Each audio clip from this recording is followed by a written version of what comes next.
اللہ کے پاک پیغمبر نے فرمایا ہے کہ اللہ رب العالمین نے انسان کو دو چیزیں ایسی دی ہیں جس کے اندر کوئی ہڈی نہیں ہے، اگر ان چیزوں کی انسان حفاظت کر لے، میرے آقا فرماتے ہیں کہ میں اپنی ضمانت کے ساتھ اپنی گارنٹی دے کر کہتا ہوں کہ میں اس کو جنت میں ضرور لے جاؤں گا۔ وہ کیا ہے؟ وہ تین چیزیں کیا ہے جس کے اندر کوئی ہڈی نہیں ہے، اگر وہ چیز انسان حفاظت کر لے، ایک ہے آنکھ، دوسری چیز ہے زبان، تیسری چیز ہے شرمگاہ۔ میرے آقا علیہ السلام کے دیوانوں، میں آپ کو ایک واقعہ سناتا ہوں۔ بنی اسرائیل کا ایک آدمی تھا جس کا نام تھا کفیل۔ کفیل نہایت ہی امیر تھا، دولت مند تھا، دولت کی فراوانی تھی، کوئی کمی نہیں تھی، اور دولت کے نشے میں وہ من چاہی زندگی گزارتا تھا، جو چاہتا گناہ کا کام کرتا۔ اس کی ایک چچیری بہن تھی، بڑی حسین تھی، خوبصورت تھی، اس کا دل اس پر آ گیا۔ وہ اپنی بہن سے کہنے لگا کہ تم میرے ساتھ آ جاؤ، میرے بستر کو تم گرم بنا دو اور میرے ساتھ تم رات گزار لو، میں تمہیں دولت کے انبار لگا دوں گا۔ لیکن لڑکی کہتی ہے نہیں، ایسا نہیں ہو سکتا، میرا خدا مجھے دیکھ رہا ہے۔ میرے دوست بزرگوں، زمانہ گزرتا چلا گیا، لڑکی کا نکاح کسی اور سے ہو گیا اور وہاں بچے پیدا ہوئے۔ بچے پیدا ہونے کے بعد ایک دن ایسا ہوا کہ 10 سالی کا زمانہ شروع ہو چکا تھا، کھانے پینے کی کوئی چیز نہیں تھی، بیچاری مجبور تھی کیونکہ اس کا شوہر بھی بیمار تھا۔ اب وہ مجبور ہو کر کہاں جاتی، کس سے مدد مانگتی؟ کوئی مدد کرنے کے لیے تیار نہیں۔ ہر انسان اس کو اپنی دھرتی سے، اپنے گھر سے، اپنے دروازے سے دھتکار رہا ہے۔ اب مجبور ہو کر اپنے چچیرے بھائی کے پاس جاتی ہے، کہتی ہے بھائی آج میں بڑی مصیبت میں ہوں، بڑی پریشانی میں ہوں، آج اگر تم میری مدد کر دو گے اللہ رب العالمین تمہیں اجر و ثواب دے گا۔ وہ کہنے لگا ہاں میں تمہاری مدد تو کروں گا، لیکن میری ایک شرط ہے، میری شرط یہی ہے کہ تم میرے بستر کی رونق بن جاؤ، میرے ساتھ گناہ میں مبتلا ہو جاؤ، تو تم جو مانگو گے، جس طرح مانگو گے، میں تمہیں اتنی دولت دے دوں گا۔ بیچاری مجبور تھی، کہا مجھے 60 دینار کی ضرورت ہے، ہاں تم مجھے 60 دینار دے دو اور تم اپنی من کی چاہت پوری کر لو۔ مجبوری میں وہ مان گئی۔ جب رات ہوئی اور یہ تنہائی میں آ کر اس سے ملنے کے وقت جب کفیل اس پر سوار ہونے لگا، وہ عورت کانپنے لگی، تھر تھرانے لگی، ہاتھ پیر لرزنے لگے۔ کفیل نے کہا میں نے تمہیں زبردستی تو نہیں کی ہے، تم رو کیوں رہی ہو؟ کہا کہ تم نے مجھے زبردستی نہیں کی ہے، میں نے اپنی مجبوری میں اپنے جسم کو، اپنی عزت کو تمہارے حوالے کیا، لیکن میرا خدا مجھے دیکھ رہا ہے۔ کل قیامت کا دن جب ہوگا اور میرا خدا مجھ سے پوچھ لے گا کہ اگر تجھے ضرورت تھی، ضرورت پر صبر کر لیتی، لیکن تو نے اپنے ناموس کی، اپنی عزت کی نیلامی کیوں کی ہے، میں کیا جواب دوں گی؟ یہ سوچ کر میں رونے لگ گئی ہوں۔ میرے دوست بزرگوں، کفیل کی حالت بدل گئی، دل کی دنیا بدل گئی۔ کفیل فوراً اس سے ہٹا اور کہنے لگا بہن جب تو اتنی مجبور ہے اس کے باوجود تیرے دل و دماغ کے اندر اللہ کا خوف ہے،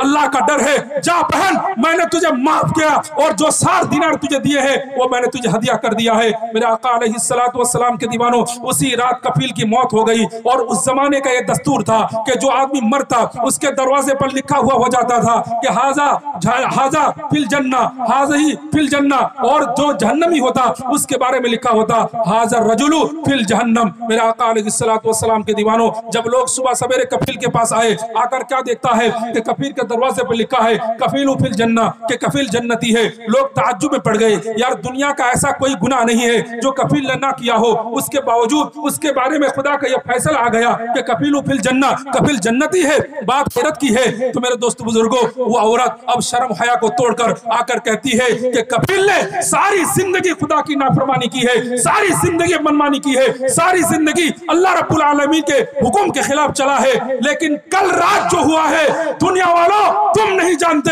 میں جانتی ہوں اور میرا خدا جانتا ہے کہ اللہ رب العالمین کو کفیل کی یہ ادا، کفیل کا یہ عمل اتنا پسند آ گیا کہ کفیل کے سارے گناہوں کو معاف کر دیا گیا۔ سبحان اللہ۔ میرے آقا علیہ السلام کے دیوانوں، میری ماں بہنوں بیٹیوں سنو، آج اگر عزت کی حفاظت نہ کی جائے، ایک گھر میں جو بے عزتی کا ماحول بن گیا ہے، میرے آقا علیہ السلام کے دیوانوں، اللہ کے پاک پیغمبر نے فرمایا ہے کہ یہ ساری چیزیں قیامت کی علامت میں سے ہے، یعنی قیامت تو ہوگی، قیامت سے پہلے کیا کیا چیزیں رونما ہوں گی، کیا کیا فتنے برپا ہوں گے، کیا کیا مصیبتیں آئیں گی۔ آقا علیہ السلام نے ساری چیزوں کو بیان فرما دیا، لیکن وقت نہیں ہے اور میں اس طرف جانا نہیں چاہتا، لیکن اتنی بات پکی ہے کہ اگر ماں بہن بیٹی اور ہمارے بھائی اپنی عزت کو بچانا چاہے، انشاءاللہ عزت کو بچا سکتا ہے۔ یاد رکھنا چاہیے کہ قیامت کے دن تو قائم ہوگا، اللہ رب العالمین کے پاس حساب دینا دینا ہوگا. جب میرا خدا پوچھے گا کہ میں نے تجھے جو جوانی دی تھی تم نے جوانی کہاں خرچ کیا ہے, میرے آقا علیہ الصلوۃ والسلام کے دیوانوں اس وقت کہاں جواب دیں گے؟ ہم یہی جواب دیں گے کہ تاشوں میں ہماری جوانی گزری ہے, کلب کے اندر ہماری جوانی گزری ہے, ناچ گانوں میں ہماری جوانی گزری ہے. میرے آقا مصطفیٰ صلی اللہ علیہ وسلم کی قربانی کو یاد کرو, جس آقا کو مکہ سے نکالا گیا, مدینہ کے اندر اللہ کے رسول کے ساتھ بے شمار مصیبتیں ڈھائی گئی. حضور پاک صلی اللہ علیہ وسلم کو گھر سے بے گھر ہی نہیں کیا گیا, بلکہ ان کے جسم کو پتھر مار مار کر لہو لہان کر دیا گیا تھا. جب میرا اور آپ کا نامہ اعمال محمد مصطفیٰ کے سامنے ہوگا, آپ بتاؤ اس وقت ہمارے نبی کا حال کیا ہوگا؟ او لوگوں, کم سے کم اپنے نبی کے اوپر رحم کرو. میرے آقا علیہ الصلوۃ والسلام کے سامنے اگر ہمارا نامہ اعمال پیش کر دیا جائے, نبی تو شرم کے مارے سر کو جھکا لیں گے. اے امتو, تیرے لیے ہم نے سر کو کٹایا ہے, تیرے لیے ہم نے اپنے آپ کو گھر سے بگھر کیا ہے, لیکن تیرا اعمال نامہ, تیری کالی کرتوت اتنی کالی کرتوت ہے. میرے آقا علیہ الصلوۃ والسلام کے دیوانوں, اس وقت میرا نبی شرمسار ہو جائے گا. کم سے کم نبی کو شرمسار کرنے سے ہمارے اعمال تو بچا سکتے ہیں. میرے آقا علیہ الصلوۃ والسلام کے دیوانوں, میں کل ہی ایک واقعہ پڑھ رہا تھا کہ اگر ایک خاتون اپنی عزت کو, اپنے ناموس کو, اپنی عزت کو بچانا چاہتی ہے تو انشاءاللہ دنیا کا کوئی مرد اس کو ناپاک نہیں کر سکتا. واقعہ یوں ہے, بنی اسرائیلی کا واقعہ ہے. واقعہ یہ ہے کہ ایک آدمی تھا نہایت پرہیزگار, نیککار, صالح, اللہ کا عبادت گزار بندہ تھا. اس نے ایک خاتون سے جو پاک خاتون تھی, طیبہ خاتون تھی, اس خاتون سے نکاح کیا, اور وہ لڑکی نہایت حسین تھی, خوبصورت تھی. اور میرے دوستو بزرگوں, کچھ زمانہ کے بعد اس کو ضرورت پیش آئی تو اس نے اپنے چھوٹے بھائی سے کہا کہ یار میں کچھ دن کے لیے سفر میں جا رہا ہوں, جب تک میں نہ آ جاؤں میری بیوی کا تم خیال رکھنا, اگر کوئی ضرورت پڑ جائے اس کی ضرورت کو تم پوری کرنا. میرے دوستو بزرگوں, امانت دار بنا کر وہ اس آدمی چلا گیا سفر میں. یہ آدمی, اس کا چھوٹا بھائی, اپنی بھابھی کے حسن کو دیکھ کر, اس کے جمال کو, اس کی خوبصورتی کو دیکھ کر اس پر فریفتہ ہو گیا, عاشق بن گیا, اور اس نے گناہ کی دعوت دے دی. تو وہ بیوی کہنے لگی کہ میں اللہ رب العالمین کی ایک بندی ہوں, اور مجھے معلوم ہے کہ میرا خدا میرے شوہر کی غیر موجودگی میں وہ دیکھ رہا ہے. یہاں اگرچہ میرا شوہر نہیں ہے لیکن میرا خدا تو ہے, میرا خدا تو دیکھ رہا ہے. میں گناہ کے کام میں تمہارے ساتھ کوئی کمپرومائز نہیں کر سکتی. اب وہ کہنے لگا اگر تم میری بات نہیں مانو گی تو میں تمہارے شوہر کو تمہارے خلاف کوئی بات لگا دوں گا. تو وہ کہنے لگی کہ ٹھیک ہے, جو تمہاری مرضی تم کر لینا, لیکن یہ گناہ کا کام مجھ سے نہیں ہوگا. جو چند دنوں کے بعد جب وہ آدمی آیا, یعنی اس کا شوہر آیا, اس کے چھوٹے بھائی نے کیا کیا, کہا کہ تمہاری بیوی نے مجھے گناہ کی دعوت دی تھی, اور گناہ کی دعوت پر جب میں نے اس کی خواہش پوری نہیں کی, میں نے کہا کہ تم میرے بڑے بھائی کی امانت ہو, میں تمہارے ساتھ خیانت نہیں کر سکتا. اب اس نے کیا کیا, اس نے میرے ساتھ برا کیا, بدتمیزی کی. تو میرے دوستو بزرگوں, یہ سوچ کر, یہ دیکھ کر اس نے اپنی بیوی سے کوئی رائے مشورہ نہیں لیا, اور اسے کہا کہ تو یہاں سے نکل جا, مار کر بھگا دیا. اب بیچاری کہاں جاتی, بے سہارا تھی, کوئی مددگار نہیں تھا. چلتی گئی اور ایک درویش کے سامنے پہنچا. درویش جو ایک آدمی تھا نہایت عبادت گزار, تو اس نے کہا کہ بیٹی تم یہاں کیا کر رہی ہو؟ کہا دیکھو میرا شوہر مجھے مار کر زخمی کر دیا, اور وہ سوچتا ہے کہ میں مر چکی ہوں لیکن میں زندہ ہوں, اور کسی طرح وہاں سے بھاگ کر چلی آئی. تو میرے دوستو بزرگوں, اس عابد نے کہا کہ تم یہاں رہو, اس کی دیکھ بھال کی, مرہم پٹی کی, دوا دارو کیا. اس کے بعد جب لڑکی بالکل صحت مند ہو گئی, کہا بیٹی اگر تم جانا چاہتی ہو تو جاؤ, اور رہنا چاہتی ہو تو میرا دروازہ ہمیشہ کے لیے کھلا ہے. کہا کہ آپ نے مجھ پر اتنا احسان کیا ہے, میں اب یہاں رہوں گی اور آپ کی خدمت کروں گی, کھانا پکا کر آپ کو دوں گی. کہا ٹھیک ہے, میرا ایک چھوٹا معصوم بچہ ہے, تم اس کی دیکھ ریکھ کرنا, یہی میرے لیے سب سے بڑی خدمت ہوگی. وہ بیوی کہنے لگی ٹھیک ہے, آپ اپنے بچے کو یہاں بھیج دیجئے. اس کا بچے کو وہ پرورش کرنے لگی. تو وہاں عبادت گزار جو بندہ تھا, اس کا ایک غلام تھا, حبشی کالا غلام. جب اس نے دیکھا کہ یہ لڑکی نہایت حسین اور خوبصورت ہے, اس کی نیت بگڑ گئی, اس نے بھی اس کو گناہ کی دعوت دے دی. تو میرے دوستو بزرگوں, وہ اس وقت عابد کسی کام سے باہر گیا ہوا تھا, لیکن اللہ کی پاک بندی نے کہا کہ مجھ سے یہ گناہ نہیں ہوگا. کہا اگر گناہ نہیں کرو گی تو میں اس بچے کو تمہاری آنکھوں کے سامنے قتل کر دوں گا, اور اس قتل کا الزام تمہارے اوپر لگا دوں گا. میرے دوستو بزرگوں, ایسا ہی ہوا, بچے کو کاٹ کر لہو لہان کر دیا, ذبح کر दिया और दौड़कर पीर साहब को जाकर कहने लगा कि वो बच्ची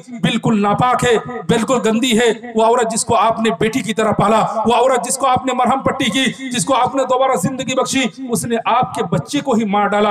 आकर जब देखा, पीर साहब ने देखा कि यार सचमुच मेरा बच्चा ज़बह किया हुआ पड़ा है, खून से लथपथ है। कहा कि तू इतनी बड़ी गद्दार औरत निकल गई, ऐसा कर मैं तुझे कुछ दिनार दे रहा हूं, तो ये दिनार ये रुपया लेकर तू कहीं और चली जा।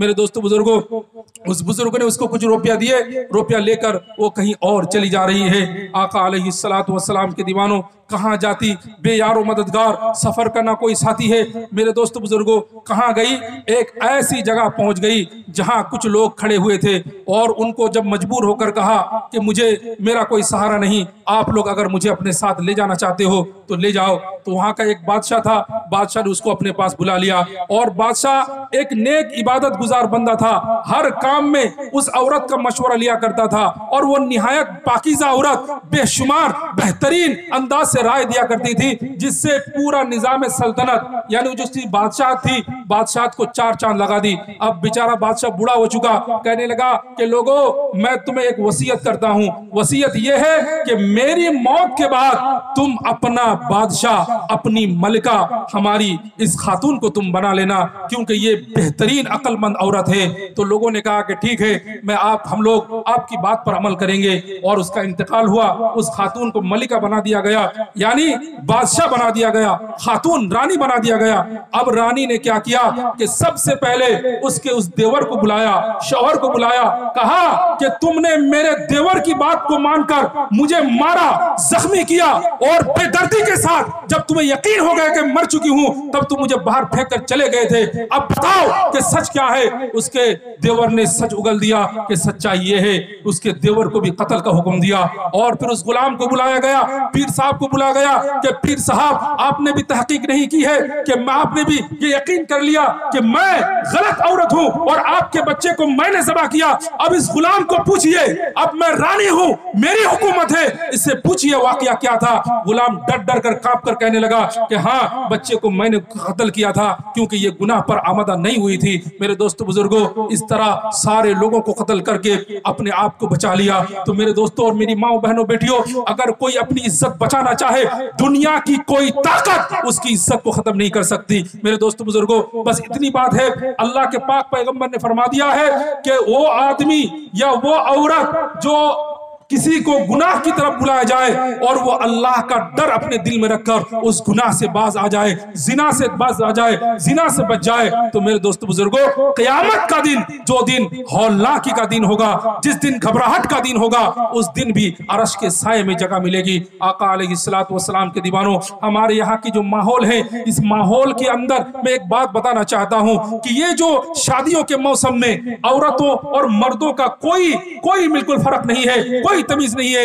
एक ही जगह औरत बैठ रही है, एक ही जगह मर्द बैठ रहे हैं। तो मेरे दोस्तों बुजुर्गों, इससे बेहयाई का प्रचार होता है, बेहयाई आम होती है। आका अलैहिस्सलातु वस्सलाम के दीवानों, हमने भी तो जिंदगी गुजारी है। आज से 10 साल पहले एक माँ बहन बेटियों के साथ किस तरह बर्ताव किया जाता था, उनका अलग से इंतजाम किया जाता था। लेकिन आज हाजी हो, मौलाना हो, मुफ्ती हो, कारी हो, हुज्जाज हो, कोई भी हो, उसके घर में भी इस तरह की कोई तमीज नहीं है, कोई फर्क नहीं है। जहां मर्द है वहां औरत है। मेरे दोस्तों बुजुर्गों, अगर मर्द औरत को एक साथ बिठाया जाए, ये आदमी उसके हुस्न को देखे, उसकी मोहब्बत में आ जाए या मोहब्बत की जाल में फंस जाए, तो मेरे दोस्तों, उसके बाद जो अंजाम होता है घर वाले ही जानते हैं कि एक बेटी जब किसी गलत काम में मुब्तला हो जाती है, बाप को क्या तकलीफ होती है, बाप को किस तरह दर्द होता है। मेरे दोस्तों बुजुर्गों, ये सारी तकलीफ का जरिया हम ही बन रहे हैं। क्यों? अगर हमने इतना इंतजाम कर ही लिया तो फिर हमें ये भी इंतजाम करना चाहिए ना कि मर्दों के लिए अलग हो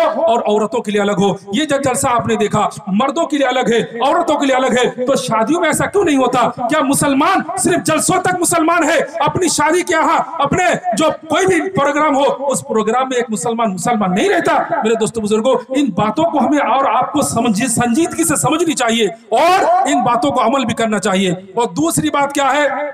दूसरी बात जो हमारा ये हाल है कि हम शादियों के मौके पर खुलेआम मर्द औरत एक साथ बैठते हैं और फिर उसके बाद और भी जो हमारे प्रोग्राम हैं, सुन्नत खतना, اس کا بہت بے شمار ہینڈ بل میں نام لکھا جاتا ہے، سنت ختنہ۔ ارے ختنہ جو سنت ہے تو تمہاری زندگی کے اندر کون سی سنت ہے؟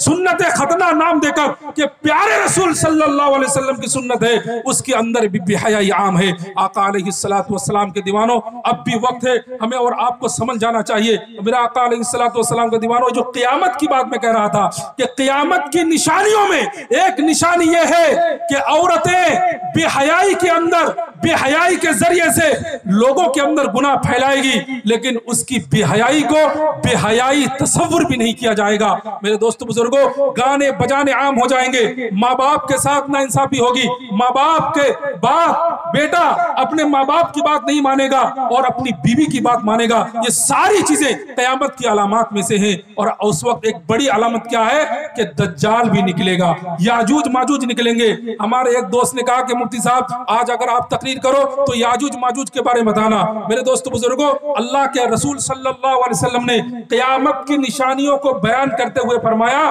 کہ قیامت کی نشانیوں میں ایک یہ ہے کہ ایک آدمی تھا دجال، وہ دجال نکلے گا۔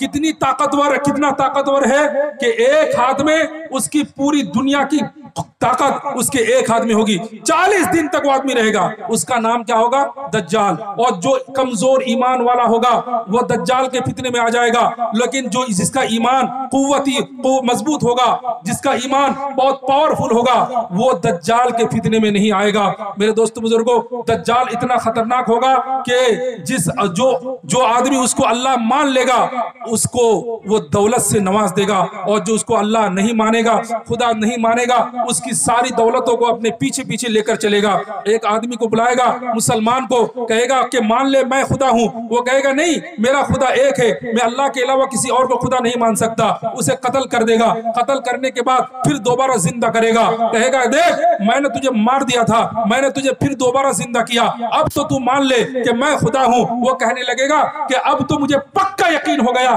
کہ تو خدا نہیں ہے، کیونکہ میرے مصطفیٰ نے کہا تھا کہ دجال آئے گا، آدمی کو مار کر دوبارہ پھر زندہ کرے گا۔ میرے دوستو بزرگوں، حضرت عیسیٰ علیہ السلام اس وقت نازل ہوں گے۔ کیوں؟ اس لیے کہ پوری دنیا کے اندر ایک قہر برپا کر دے گا، پوری دنیا کے اندر فتنہ مچا دے گا، اور اس وقت لوگ نفسی نفسی کے عالم میں ہوں گے۔ اللہ رب العالمین حضرت عیسیٰ علیہ السلام کو، جو اب بھی چوتھے آسمان میں بالکل اپنے جسم کے ساتھ زندہ ہیں، حیات ہیں، اللہ رب العالمین اس وقت عصر کے ٹائم میں عیسیٰ علیہ السلام کو ایک مسجد میں اتارے گئے۔ اس وقت مسجد کا جو امام ہوگا امام مہدی علیہ السلام، امام مہدی کہیں گے کہ عیسیٰ علیہ السلام آپ نماز پڑھائیے، لیکن عیسیٰ علیہ السلام کہیں گے آپ ہی نماز پڑھائیے، میں تو صرف دجال کو ختم کرنے کے لیے آیا ہوں۔ نماز عصر کے بعد حضرت عیسیٰ علیہ السلام اپنے مسلمان جماعت کو لے کر کہیں گے کہ چلو دجال کا فتنہ ختم کیا جائے۔ دجال کہاں ہے؟ کہا کہ وہ وہاں ہے، اور عیسیٰ علیہ السلام کی آنکھوں کے اندر اتنی طاقت آ جائے گی کہ جہاں تک ان کی نظر جائے گی وہاں تک جتنی چیزیں ہیں سب، یعنی جو گناہگار ہیں وہ جل کر راکھ ہو جائیں گے۔ تو حضرت عیسیٰ علیہ السلام تلوار لے کر پیچھے پیچھے دوڑیں گے اور دجال بھاگتا ہوا آئے گا، لیکن اس کے بعد حضرت عیسیٰ علیہ السلام دجال کو قتل کر دیں گے۔ دجال کو قتل کرنے کے بعد دنیا کے اندر امن و شانتی ہو جائے گی، سکون کے ساتھ دنیا چلتی رہے گی، اور اس کے بعد پھر یاجوج ماجوج نکلیں گے۔ یہ یاجوج ماجوج کون ہیں؟ یاجوج ماجوج حضرت آدم علیہ السلام کے بعد جو طوفان آیا تھا، طوفان میں نوح جس کو کہتے ہیں کہ نوح علیہ السلام کے 3 بیٹے تھے، ان میں سے ایک کا نام ہے یافس، حام سام یافس۔ یافس کی اولاد میں یاجوج ماجوج ہیں، اور ان کی ایک بڑی تعداد ہے، بڑا قبیلہ تھا۔ وہ قبیلہ والے کہاں رہتے تھے؟ 2 پہاڑوں کے بیچ میں، اس کے بعد سمندر ہے، پہاڑ کے پاس سمندر ہے، اور بیچ میں چھوٹا سا ایک راستہ تھا۔ میرے دوستو بزرگوں، حضرت ذوالقرنین جس کو سکندر اعظم کہا جاتا ہے، ذوالقرنین جب وہاں پہنچے تھے، کہاں جہاں یاجوج ماجوج رہتے ہیں، وہاں لوگوں سے مشورہ کیا، بات کی، لوگوں نے کہا کہ یہ جو یاجوج ماجوج ہے یہ بڑا فتنہ پروار ہے اور بڑا ہمیں مصیبت کے اندر ڈالتا ہے، پریشان کرتا ہے، آپ اس کے لیے کچھ انتظام کیجئے۔ حضرت ذوالقرنین نے ان کو کہا تھا کہ لوہے کو پگھلا کر اس کی دیوار بنا دو۔ لوہے کو پگھلا کر ایک دیوار بنا دی گئی تھی، اور اس دیوار کے بیچ میں وہ لوگ پھنسے ہوئے ہیں۔ کون لوگ؟ یاجوج ماجوج۔ اور وہ لوگ چاٹتے ہیں، دیوار کو چاٹتے ہیں، توڑتے ہیں، اور جب کچھ باقی رہ جاتی ہے دیوار تو کہتے ہیں کہ چلو کچھ باقی ہے، اگلے روز باقی کو توڑ کر कर हम लोग यहाँ से निकल जाएंगे। लेकिन जब सुबह को उठते हैं तो क्या देखते हैं कि दीवार जैसी थी वैसी हो जाती है, और इसी तरह वो लोग करते रहते हैं। और कब निकलेंगे? जिस दिन अल्लाह रब्बुल आलमीन को मंजूर होगा निकालना, उस दिन उनकी जुबान से ये बात निकलेगी कि इंशाअल्लाह हम लोग आइंदा कल इस दीवार को तोड़कर निकल जाएंगे, इंशाअल्लाह की बरकत से दीवार टूटेगी और वो लोग निकलेंगे। किस तरह? कहते हैं कि जिस तरह टिड्डियों का दल होता है, अल्लाह के पाक पैगंबर ने फरमाया कि इंसान जब ऊपर से नीचे की तरफ आता है, बिल्कुल वो लोग आएंगे, ऐसा लगेगा कि ऊपर से नीचे की तरफ आ रहे हैं। उनकी तादाद बेशुमार है, बेशुमार संख्यों में वो लोग आएंगे और जहां जाएंगे बिल्कुल फितना ही फितना बचा देंगे और समंदर का समंदर पी पी कर सुखा देंगे। मेरे दोस्तों बुजुर्गों, उस वक्त हजरत ईसा अलैहिस्सलाम मुसलमानों को लेकर एक पहाड़ की एक गार है, उस गार पर चले जाएंगे आका अलैहिस्सलातु वस्सलाम के दीवानों। और इस तरह जब फितना बर्पा हो जाएगा, अल्लाह रब्बुल आलमीन उन याजूज माजूज पर एक बीमारी लगा देंगे। बीमारी की वजह से वो सारे के सारे मर जाएंगे और मरने के बाद जमीन पर पैर रखने की जगह नहीं होगी, उनकी लाशों से पूरी जमीन भरी होगी। फिर हजरत ईसा अलैहिस्सलाम कहेंगे, ऐ अल्लाह, इनकी बदबू से जीना 2 बार हो गया है, कुछ इंतजाम कर। अल्लाह रब्बुल आलमीन नए नए परिंदों को भेजेंगे, वो परिंदे उठाकर उनको अलग कर देंगे और अल्लाह ताला बारिश बरसाकर पूरी जमीन को साफ सुथरा कर देंगे आका अलैहिस्सलातु वस्सलाम के दीवानों। उसके बाद फिर निजाम चलता रहेगा बिल्कुल आसानी के साथ। और जब क़यामत का दिन कायम होगा, उस दिन इंसान को पता भी नहीं चलेगा कि आज दुनिया खत्म होने वाली है। एक आदमी अपने ऊंट को पानी पिलाने के लिए हौज बना रहा होगा, तो कोई आदमी अपने जुबान पर लुकमा लेकर चबा रहा होगा, लेकिन अंदर जाने की नौबत नहीं आएगी और पानी का हौज जो है वो दुरुस्त करने नहीं पाएगा कि हजरत इसराफील अलैहिस्सलातु वस्सलाम सूर फूंक देंगे। हजरत इसराफील अलैहिस्सलाम कौन है? एक 4 मशहूर फरिश्तों में से एक फरिश्ता है। और मेरे दोस्तों, ये सूर क्या है? सूर एक बांसुरी है, एक बांसी है, बांसुरी, और उसके अंदर एक जो छेद है, घोल है, खंदक। उस सुराख कितनी बड़ी सुराख है? कहते हैं कि दुनिया जितनी बड़ी है, हजरत इसराफील के सूर में वो सुराख उससे ज्यादा बड़ी है। और मेरे दोस्तों बुजुर्गों, हजरत इसराफील अलैहिस्सलातु वस्सलाम आहिस्ता आहिस्ता सूर को फूंकना शुरू करेंगे।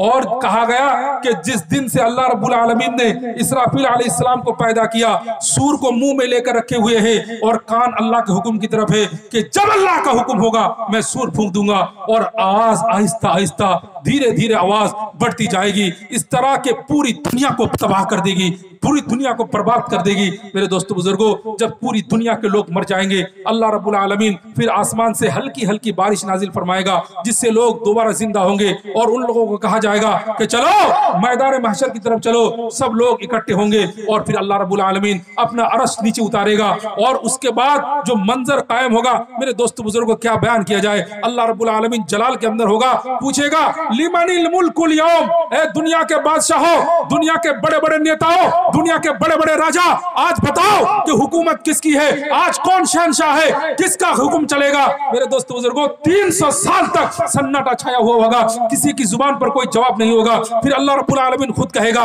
लिल्लाहिल वाहिदिल क़हार, आज हुकूमत एक अल्लाह की होगी, अल्लाह रब्बुल आलमीन जो चाहेगा वही होगा। मेरे दोस्तों बुजुर्गों, तो बात दरअसल यही है कि अल्लाह रब्बुल आलमीन ने ये जो हमें बनाया है, जन्म दिया है, जन्म के साथ साथ मौत भी है। और ये मौत और जन्म क्यों है? हमारे एक भाई कह रहे थे कि जब अल्लाह रब्बुल आलमीन जानता है, सब कुछ जानता है कि कौन नेक है, कौन बदअमाल करके आ रहा है, तो फिर ये दुनिया को इम्तिहान की जगह क्यों कहा जाता है? आका अलैहिस्सलातु वस्सलाम के दीवानों, ऐसे बहुत सारे सवालों का जवाब हमने बारहा दिया है और इंशाअल्लाह आगे भी देंगे। लेकिन एक बात बिल्कुल सच्ची और पक्की है कि आज के लोग, जो लोग या मुसलमान हो गैर मुसलमान हो, इस्लाम पर जो सवाल करते हैं, ये सवाल इनका असल में इस्लाम पर नहीं, ये इनकी बेअक्ली की दलील होती है, बेअक्ली की दलील। बात दरअसल ये है कि आज जो भी सवाल उठाते हैं, वो सारे सवालों का जवाब आज से 1400 बरस पहले दे दिया गया। ये कोई नया सवाल नहीं। ये जो एक हमारे क्या नाम है, एक हमारे हिंदू पंडित साहब, उन्होंने एक सवाल किया, इस्लाम पर सवाल किया। अरे भाई, इस्लाम पर सवाल करने से तुम्हें क्या फायदा? तुम तो इस्लाम पर हो नहीं, तुम तो मुसलमान हो नहीं। बेकार बेकार हिंदू और मुसलमान के दरमियान दुश्मनी पैदा होती है। तो छोड़ो ना, तुम अपनी इबादत करो, हम अपनी इबादत करेंगे। हमारे कुरान ने तो साफ कह दिया है, लकुम दीनुकुम वली दीन, तुम अपने दिन पर रहो, हम अपने दिन पर रहे। खाम खा मुसलमानों को उकसाने के लिए मोहम्मद मुस्तफा के खिलाफ कोई बात कह देते हैं, और ये जानते हैं कि मुसलमान अपनी जान से ज्यादा, अपनी रूह से ज्यादा मोहम्मद मुस्तफा सल्लल्लाहु अलैहि वसल्लम से मोहब्बत करते हैं। तो फिर बात ऐसी क्यों कहोगे कि जिससे कितना बर्पा हो जाए। तो आका अलैहिस्सलातु वस्सलाम के दीवानों, जो स्वामी ने सवाल किया है उस सवाल का जवाब हम देना भी नहीं चाहते और देकर अपनी कीमती औकात को बर्बाद भी नहीं करना चाहते। लेकिन इतनी बात बिल्कुल पक्की है कि मुसलमान जो होगा वो हर तरह का सवाल सुनकर ये कहेगा कि मेरा खुदा कुरान करीम में जो कहा है सच कहा है। आपका यकीन है या नहीं है? यकीन है? तो मेरे दोस्तों बुजुर्गों, बहुत से ऐसे सवाल हैं, ऐसे सवालों के अंबार लगा दिए गए हैं इस्लाम के खिलाफ, मुसलमानों के खिलाफ, मोहम्मद मुस्तफा सल्लल्लाहु अलैहि वसल्लम के खिलाफ। कोई कहता कि अगर जिन है तो जिन दिखाई क्यों नहीं देता? मेरे दोस्तों बुजुर्गों, अरे हवा भी तो है, हवा भी तो दिखाई नहीं देती। तो जब हवा को आपने मान लिया तो जिन को क्यों नहीं मानते, फरिश्तों को क्यों नहीं मानते? मेरे दोस्तों बुजुर्गों, एक आदमी तो सीसीटीवी कैमरा लगा दिया कहां? कब्र में, कि यहाँ अजाब होता है कि नहीं देखूं, यहाँ मुनकर नकीर आते कि नहीं इसको मैं देखूंगा। मेरे दोस्तों बुजुर्गों, अरे वो तो अलग दुनिया है, ये अलग दुनिया है, उसको हम लोग कहते हैं आलम बरज़ख, और ये कहते हैं आलम दुनिया। आलम दुनिया की बात को वहां पर्दे की दुनिया के साथ मिसाल नहीं दी जाती। मेरे दोस्तों बुजुर्गों, उसकी मिसाल क्या है कि एक आदमी सो रहा है, एक आदमी सो रहा है और सामने एक आदमी बैठा हुआ है। मेरे दोस्तों बुजुर्गों, तो बैठा हुआ इंसान, उसको पता नहीं कि सोने वाला ख्वाब में क्या देख रहा है। सोने वाला देख रहा है कि उसको पुलिस भगा रही है, डंडा पीछे लेकर भगा रही है, और ये दौड़ दौड़ कर भाग रहा है। और मुसीबत के आलम में जब पुलिस ने उसको गिरफ्तार कर लिया और 2-4 डंडे लगा दिए, ये चीख रहा है, चिल्ला रहा है। अचानक चीख कर जब जागा तो बैठने वाले ने पूछा, भाई क्या हुआ? तो ये भी इसी दुनिया में रह रहा है, ये भी इसी दुनिया में रह रहा है, लेकिन ख्वाब के अंदर इसको पुलिस ने भगाया, पुलिस ने मारा पीटा, लेकिन सामने बैठने वाले को पता नहीं चला। तो तुम्हें कैसे पता चल जाएगा कि मुनकर नकीर आ रहा है कि नहीं आ रहा? हाँ, कभी कभी अल्लाह रब्बुल आलमीन ऐसी चीजों का मुशाहदा भी करा देते हैं। हमारे मौलाना दारुल उलूम देवबंद के एक उस्ताद मोहतरम थे, उन्होंने एक अजीब वाक़या लिखा है कि दिल्ली के अंदर नदी के किनारे कुछ धोबी लोग रहते हैं, मुसलमान धोबी, जिनका काम है कपड़े वगैरह धोना। तो उनके यहाँ जो लोग मर जाते थे उनको नदी के किनारे दफन दिया जाता था। नदी के किनारे जब पानी ज्यादा आया, सैलाब आया, तो कब्र धंस गई। तो पता चला कि एक आदमी जिसको अभी अभी दफन किया गया था, उसकी लाश नजर आ रही है, और उसकी लाश पर एक कीड़ा बैठा हुआ है, मधुमक्खी कीड़े की तरह। और वो कीड़ा जब डसता है, वो मुर्दा पूरा हिलता है और मुर्दे का रंग बदल जाता है। मेरे दोस्तों बुजुर्गों, ये मंजर देखकर लोगों ने खबर फैला दी कि यहाँ एक ऐसी चीज हो रही है। अब इसे देखने के लिए बहुत से लोग, हजारों लोगों की तादाद में लोग आ रहे थे और देखने के लिए देख रहे थे। तो मौलाना कहते कि मुझे भी इत्तेफाक हुआ, मैं भी गया और मैंने जाकर देखा कि वाकईतन बात तो सच्ची है कि जब वो कीड़ा डसता है, डसने की वजह से पूरा मुर्दा हिल जा रहा है और उसके बाद उस मुर्दे का चेहरे का रंग बदल रहा है।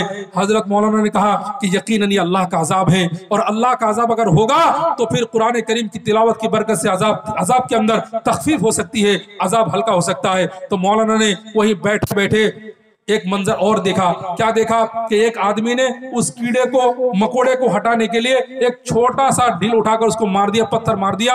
तो पत्थर मारने के बाद जिसने मारा था उसी को आकर डसा, और डसने के बाद पता चला कि वो आदमी चीख रहा है, चिल्ला रहा है कि यार ये तो दुनिया का कोई मधुमक्खी की तरह कोई जानवर नहीं है, ये कोई और है, मुझे प्यास लगी है।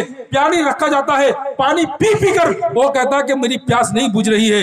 हजरत मौलाना ने कहा कि अल्लाह ही का अजाब है। मौलाना ने सूरह यासीन की तिलावत शुरू की, और जो तिलावत शुरू की, यासीन वल कुरआनिल हकीम इन्नका लमिनल मुरसलीन, वो कीड़ा कमजोर होता रहा है, कमजोर होता जा रहा है। और जब कुरान करीम की सूरह यासीन तिलावत खत्म हुई, वो कीड़ा जो है मरकर वहीं गिर गया।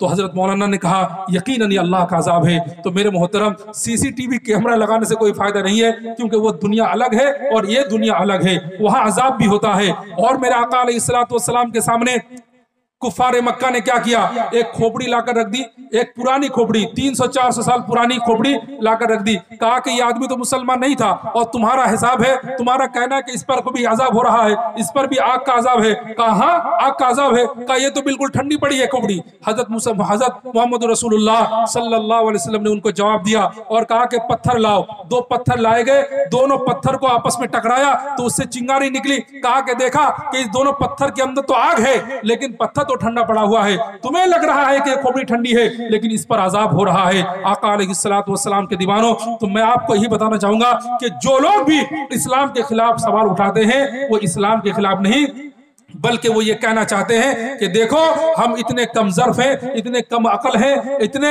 गए गुजरे हैं कि इस्लाम के ये हुक्म और इसकी इल्लत क्या है हमें समझ में नहीं आती। लेकिन जो मुसलमान होगा वो मुसलमान डट कर कहेगा कि इस्लाम का कोई हुक्म हमें समझ में आए ना आए, बस अल्लाह का हुक्म है, हमें मानना होगा और मानने का नाम ही ईमान है। आका अलैहिस्सलातु वस्सलाम के दीवानों, हजरत अली उल मुर्तजा रजी अल्लाह तआला अन्हु कितने अक्लमंद इंसान थे, इतने अक्लमंद, इतने बड़े अक्लमंद थे।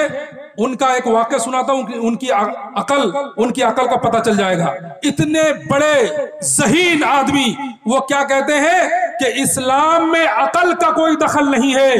अकल का अगर इस्लाम में दखल होता तो चमड़े के मौजे में ऊपर मसा नहीं बल्कि तलुए के नीचे से मसा होता, क्योंकि गंदगी तो नीचे लगती है।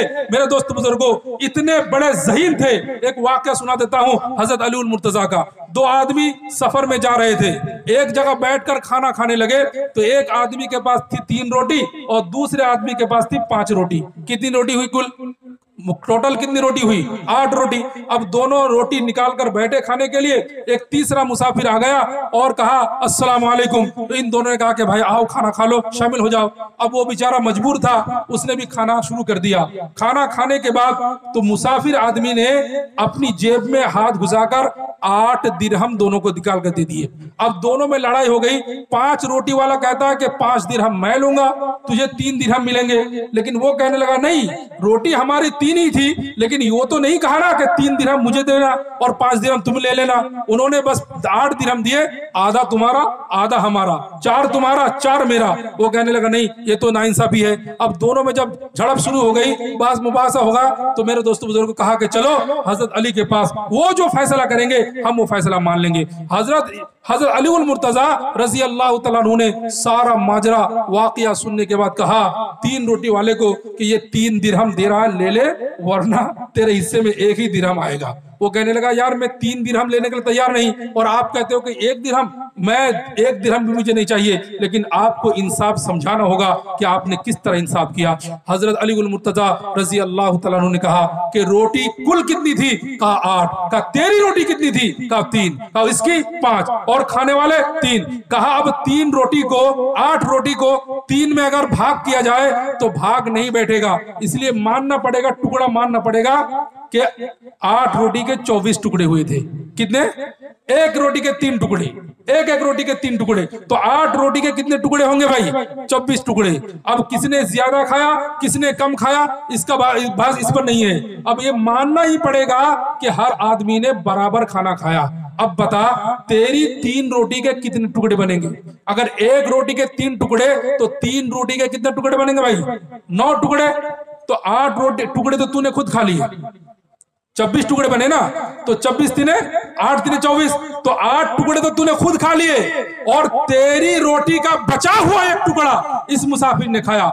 और इसके 5 रोटियां थी, इसकी 5 रोटियों को अगर 3 टुकड़ों में तकसीम किया जाए तो कितने बनेंगे?